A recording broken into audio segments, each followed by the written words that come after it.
مزے میں ہے ان کے قدوم پاک کو، ان کے قدوم پاک کو چھو کر مزے میں ہے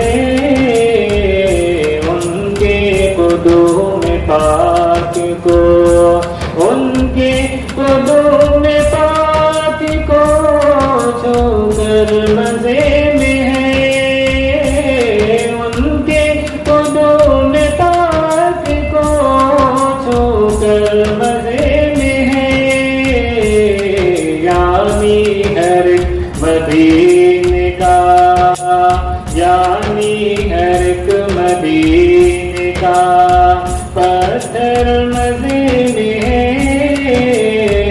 ان کے قدوم پاک کو، مفلس مزے میں ہے نا تونگر مزے میں ہے، مفلس مزے میں ہے نا، مفلس مزے میں ہے نا تونگر مزے میں ہے، مفلس مزے میں ہے نا۔ ضلع میدک کے صدر محترم حضرت مولانا مسیح صاحب دامت برکاتہ،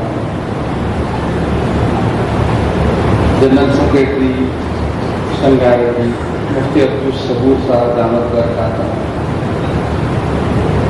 مولانا حشمت صاحب دامت برکاتہ، پٹ صدر پٹنچر اور بھی یہاں اکابرین علماء ذمہ دار حضرات تشریف فرما، معزز سامعین، الحمدللہ ریاستی جمعیت علماء کی ہدایت پر اور کوششوں ضلع میدک کا متفقہ ایک اجلاس ووٹ کی اہمیت اور افادیت کے اوپر یہاں منعقد کیا جا رہا، قابل مبارکباد ہے میدک کے اکابرین علماء کرام جنہوں نے اس اجلاس کو منعقد کیا، اور آپ حضرات قابل مبارکباد ہیں کہ آپ نے وقت کے تقاضے کو سمجھ کر یہاں شریک ہوئے اور گھنٹوں سے الحمدللہ آپ حضرات بیٹھے اور سماعت کر رہے ہیں، ورنہ اس وقت اس دنیا میں جن حالات اور جن معاملات میں لوگ ایک منٹ کا وقت نکالنے کو تیار نہیں، کسی کی بات سننے کو تیار نہیں، باپ بیٹے کی بات سننے کو تیار نہیں، بیٹا باپ کی بات سننے کو تیار نہیں، اللہ کا فضل اور اس کا احسان ہے کہ آپ حضرات علماء کی بات سننے کے لیے اپنا وقت نکال کر یہاں تشریف لائے، آپ لوگ قابل قدر ہیں۔ دو فکر آپ کو تھی جس کو مفتی صاحب نے کہا کہ ایک فکر نماز کی ہے جس کو یہاں انتظام کیا گیا ہے آپ کو، اور دوسری فکر ایٹنگ کی ہے، وہ ایٹنگ کا بھی پروگرام الحمدللہ یہاں ہے، کیونکہ یہ جو اجلاس منعقد کیا جا رہا ہے یہ اجلاس کسی پارٹی کے پیسوں سے نہیں کیا جا رہا، یہ اکابرین علماء خود اپنی محنتوں سے یہ پروگرام کر رہے ہیں، تو کھانا بھی حلال کا ہے، تو الحمدللہ آپ ایٹنگ بھی تسلی سے کر سکتے ہیں، کیونکہ اکثر یہ ماحول چل رہا ہے تو اس ماحول میں ایسا ذہن نہ رہتا کہ انہوں انتظام کرے انہوں انتظام کرے، ہم خود انتظام کرنے والے، ہمارا کیا انتظام کریں گے یہ لوگ، تو ابھی بھی اسی وجہ سے جمع کرے کہ آنے والے تاریخ کو بھی کسی کا انتظام کرنا ہے، وہ آپ لوگ انتظام کرنے کو تیار ہو، یہ بولنے کے لیے آپ لوگوں کو جمع کریں۔ اب دوسری بات یہ ہے کہ ایسے حالات میں جہاں ملک آج سے پہلے کئی الیکشن پہلے سے یہاں عمر رسیدہ لوگ بیٹھے ہوئے ہیں، وہ لوگ جانتے ہیں کہ اس ملک میں جب الیکشن ہوتا تھا تو الیکشن سے پہلے کینڈیڈیٹ کو طے کیا جاتا تھا اور اپنے اپنے علاقوں میں بھیجا جاتا تھا، اور ان علاقوں میں لوگ جا کر یہ کہتے تھے کہ صاحب آپ کی موری صاف کرا دیتا ہوں، آپ کا روڈ ڈلا دیتا ہوں، فلاں کام آپ کا رکا ہوا ہے کرا دیتا ہوں، یا کالج کا کام میں کرا دیتا ہوں، اس علاقے میں کالج نہیں ہے میں کالج تعمیر کرا دیتا ہوں، میں فلاں چیز نہیں ہے فلاں چیز میں کرا دیتا ہوں۔ آج سے پہلے ایسے باتیں لے کر لیڈران آتے تھے ہمارے پاس، اور ہمارے محلے کے ذمہ داران، سرپنچ ہو، گاؤں کی محفلیں ہو، یہ بات طے کرتی تھی کہ ان لوگوں کو ووٹ دینا چاہیے جو ترقی کی بات کر رہے ہیں، ان لوگوں کو ووٹ دینا چاہیے جو ہمارے بچوں کی تعلیم کی بات کر رہے ہیں، ان لوگوں کو ووٹ دینا چاہیے جو ترقی اور ہمارے روڈ ڈالنے کی بات کر رہے ہیں، ان لوگوں کو ووٹ ڈالنا چاہیے جو ہمارے لیے پینے کا پانی مہیا کرا سکے صاف۔ اس علاقے کا کوئی ایسا آدمی جس کو چنا جائے اور اچھا آدمی ہو، شریف ہو، شریف بول سکتے ہیں، ایماندار تو سیاست دان کو بھول ہی نہیں سکتے، شریف بول سکتے ہیں الحمدللہ سے، اتنا تک آگے میں رک جاتا ہوں کہ شریف آدمی ہے، اس کو چنا جائے گا تو اچھا کام کرے گا۔ آپ یقین جانیے اس ملک کا شاید میں سمجھتا ہوں یہ پہلا الیکشن ہے جس الیکشن میں یہ بتایا جا رہا ہے کہ یہاں لڑائی اب سیکولرزم اور فرقہ پرستی کے خلاف ہو رہی ہے۔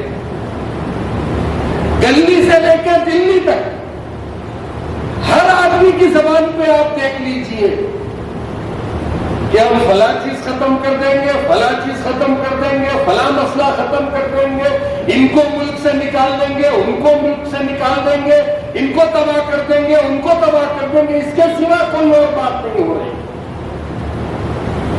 نہ ترقی کی بات ہے، نہ تعلیم کی بات ہے، نہ روزگار کی بات ہے، صرف قوموں کے اوپر اٹیک کیا جا رہا ہے کہ یہ قوم کو ختم کرنا ہو تو یہ قوم کو لانا ہے۔ ایسا پہلے کبھی الیکشن نہیں ہوا اور ایسا کبھی الیکشن نہیں کرایا گیا۔